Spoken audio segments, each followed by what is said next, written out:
Welcome to the Ownership Review, where we do a bunch of maintenance to see what this car is like to live with on a daily basis.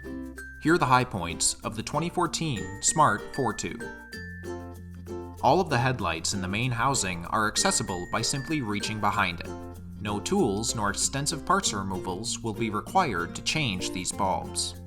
Similarly, the taillights are also easy to access. You will need to remove a cover in the rear lining before you can reach the singular bulb assembly, but no tools will be required to remove the cover or the bulb assembly itself. The brake fluid reservoir is in the back of the passenger side of the front bay. The level markers are visible on the side of the reservoir, and you won't have to make a long reach when removing the cap to add fluid. Not everything is perfect. Here are the pain points.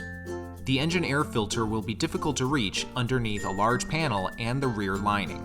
Once removed, you'll need to use a flathead screwdriver to disengage the filter housing, which is tightly wedged into the vehicle and will be difficult to pry out for access to the filter. The center brake light has rather tedious access. You'll need to remove the Torx bolts that secure the housing to the vehicle before you can remove the entire housing for access to the single bulb, which can make for a rather time-consuming bulb change.